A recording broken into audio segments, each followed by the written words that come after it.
నోవాహుతో చెప్తున్నాడు దేవుడు, నోవాహు, ఈ తరపు వారందరిలో నీవే నా దృష్టిలో నీతిమంతుడవు గనక నీవు నీ ఇంటి వారి కొరకు ఓడను సిద్ధం చేసుకో.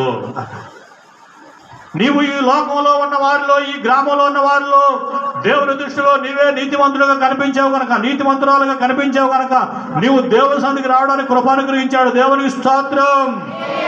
ఒకవేళ నిన్ను చూసి ఎన్ని సరుకున్నా, ఎన్ని కొనుక్కున్నా, ఎన్ని మాటలు మాట్లాడినా అవన్నీ కూడా దేవునికి అనవసరమే కనుక నువ్వు నీ భక్తి జీవితాన్ని కాపాడుకునేదానుగా, కాపాడుకునేవాడుగా ఉండాలి.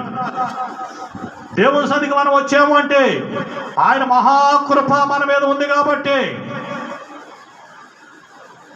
లేకపోతే ఆయన సన్నిధికి రాలేం. అసలు ఆయన సన్నిధికి రాలేం, ఆయన సన్నిధిలో కూర్చోలేం, ఆయన వాక్యాన్ని వినలేం, ఆయన సన్నిధిలో మనం గడపలేం.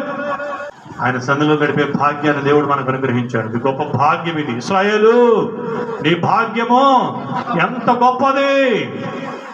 నా సన్నిధిని నిలుచు భాగ్యమును నీకు ఇచ్చేదనని దేవుడు వాగ్దానం చేసిన వాగ్దానాన్ని బట్టి మనం ఈ లోకంలో ఇలాగ దేవుని సన్నిధిలో గడపడానికి కృప అనుగ్రహించాడు. దేవునికి స్తోత్రం, దేవునికి స్తోత్రం.